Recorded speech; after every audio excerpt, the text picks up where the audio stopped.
Good morning, students. I am once again back with my English classes.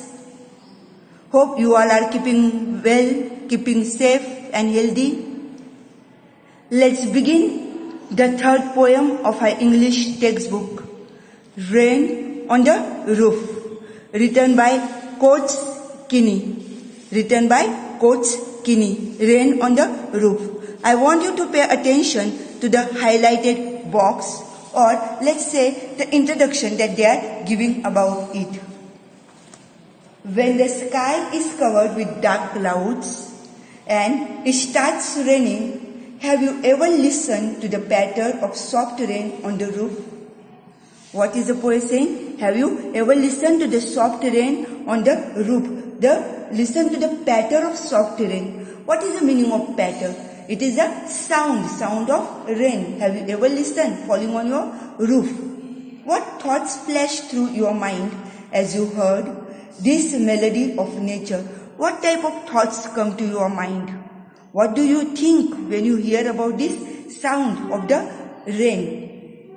Read the poem to find out what the poet dreamed of while listening to the rain. Let's see what poet is telling. Now, students, from the very title of the poem, we know that the poem is all about rain, the season is monsoon, and the poet is trying to tell about, in this poem, about his dreams, about his feelings, and I want you to pay attention to his emotions, to his feelings, and let's begin. When the humid shadows hover over all the starry spheres, and the melancholy darkness gently weeps in rainy tears. What a bliss to press the pillow of a cottage chamber bed and lie listening to the patter of the soft rain overhead. So, students, look at this first stanza. I will just read all the stanzas first and then explain you. So, first stanza, I want you to underline some words. That is the humid, hover, starry spheres. In the third line, melancholy, darkness. Then the chamber, patter.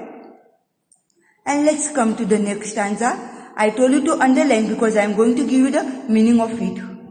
I'll be writing it. I have written it on the board. I'll be sending you the board work which you have to write in your fair note. You have to write in your fair book, and therefore write the meanings afterwards, but underline these words. See the second stanza. Every tinkle on the shingles has an echo in the heart, and 1,000 dreamy fancies into busy beings start, and 1,000 recollections view their air threads into woof as I listen to the patter of the rain upon the roof. Students, here also underline the word shingles. Fancies, the third line fancies, which means the dreams. Over here, the meaning of the woof is different, and so therefore underline the word woof, which means bark. Then let's come to the third stanza. Now in memory comes my mother as she used in years agone to regard the darling dreamers ere she left them till the dawn. Oh, I feel her fond look on me as I listen to this refrain, which is played upon the shingles by the patter of the rain. By the patter of the rain, written by Coach Kinney. Students, I told you to underline in the first stanza the word humid. Now, what is the meaning of humid? It is wet shadows. And what is the meaning of hover? Hover is to float. Hover is to float. I also told you to underline the word melancholy, darkness, the sad darkness. The meaning of melancholy is sad. Then there is another word in the first stanza itself, Bliss. What a bliss to press the pillow. The meaning of bliss over here is the happiness. Chamber is room and the patter means sound. Patter means sound. Now, let's see this poem. When the humid shadows hover over all the starry spheres meaning the sky covered with stars or full of stars. So, when the humid shadows hover, that is the wet shadows float over the starry spheres, that is the sky which is covered with stars, and the melancholy darkness, the sad darkness, gently weeps in rainy tears. Here, what is he mentioning? In the third line, the poet is also telling about the poetic device personification. What a bliss to praise the pillow. He is telling what happiness, how happy I am to praise, to sleep on my cottage, that the next line of a cottage chamber bed and lie listening to the patter of the soft rain overhead. What is he saying here? That the poet quotes Kenny in the poem. He talks about the blissful, how happy he feels, how comfortably when he's tucked up in his cottage on the bed, what he feels. Okay, with his head pressed against the pillow, he feels very happy, very delighted to lie there and listen to the sound of the soft rain on the roof. The patter of the soft rain on his overhead. Overhead is on the roof. He can hear it. Then every tinkle on the shingles has an echo in the heart. Students, now every tinkle on the shingles, that is shingles, the meaning of shingles is pebbles, the small stones, okay, has an echo in the heart. Students, I want you to make a bracket over here. This is another device of poem, and that is synecdoche. Why synecdoche? Because the heart is mentioned over here. Then, and 1,000 dreamy fancies into busy being start, and 1,000 recollections view their air threads into woof, as I listen to the patter of the rain upon the roof. Now, what happens here?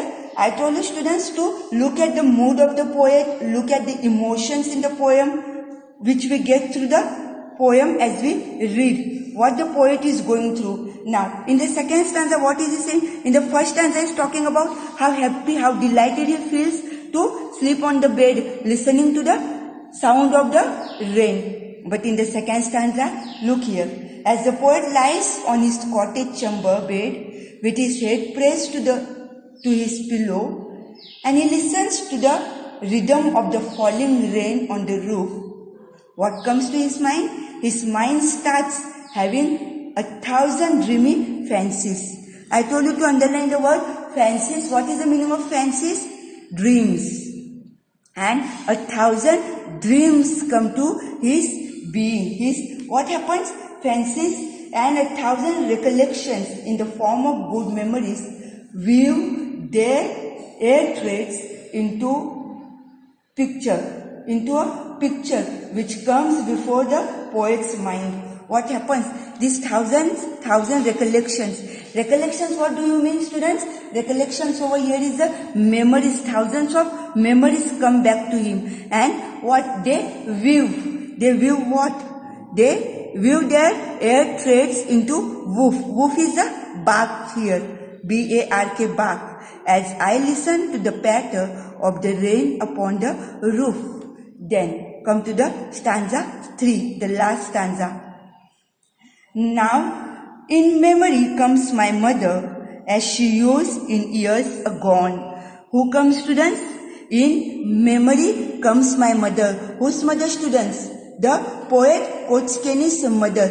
He remembers his mother. And then to regard the darling dreamers, ere she left them till the dawn. Oh, I feel her fond look on me as I listen to this refrain, which is played upon the shingles by the patter of the rain. Now, students, whom does the poet remember?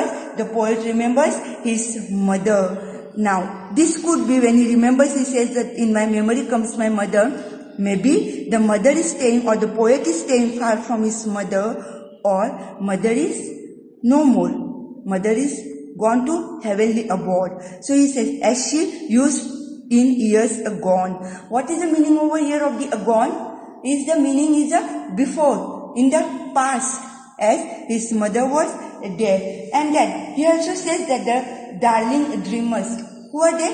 They are his brothers and sisters. So now look there. What does he say? What does he say here? In the third stanza, the poet has a single major memory of his mother. That his mother, he remembers his mother. How is she, students? She is looking fondly at him. He feels that as if she is looking at him and his brothers and sisters who are lying there, sleeping there along with him. Then what he says? My mother, as if she is so fondly looking at me, she is so dearly looking at me in my childhood days. The darling dreamers are the poet and his brothers and sisters when they were children. Their mother would let them sleep and dream and not wake them up till it was morning. She would allow the children to sleep. She never disturbed them. She used to feel that let the children sleep. And she also used to look at them very lovingly. Now, students, once again, I just give you the brief of all this, the summary of all these three stanzas. In this poem, The Rain on the Roof, the poet describes a rainy night when the sky is covered with dark clouds. Okay, we get the picture of the rainy season. We get to know that the season is monsoon season. Okay, and then the darkness is making him sad. And the raindrops are like teardrops falling from his emotional eyes.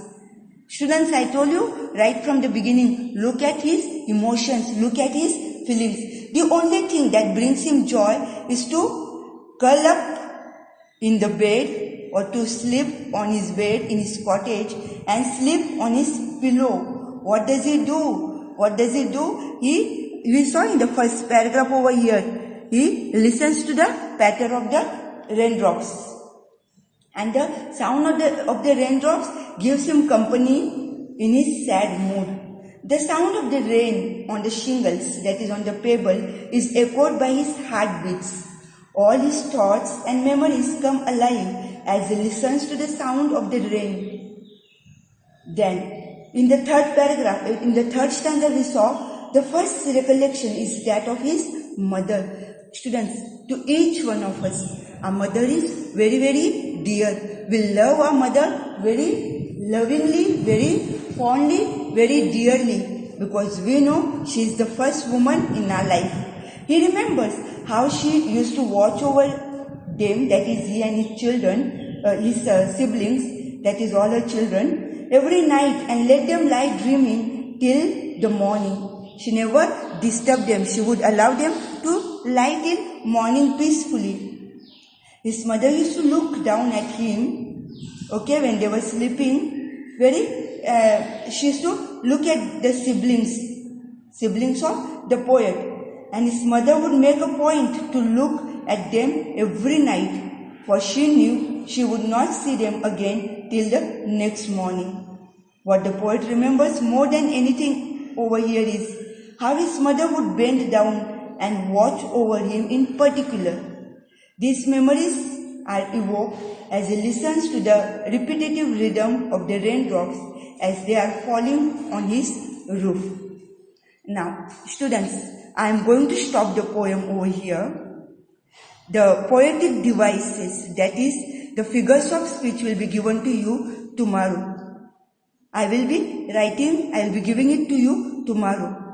Today, what I am going to give you is the meanings on the board as well as some questions to write in your fair book. Tomorrow, once again, we will read the poem as I give you the figures of speech or the poetic devices. Some of them I already explained you over here, but tomorrow I will explain you in detail. Now, students, have a look at the board. I have written the meanings as well as few questions. Students from your class, Muskan Andharia from 9th standard already sent a book with her father to correct.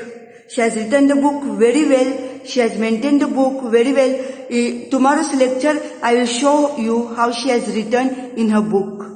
She is writing very well. I want you all to see how she is writing. Now, see, look at the meanings and the questions. Write them in your book. I am also going to send you the image of the board.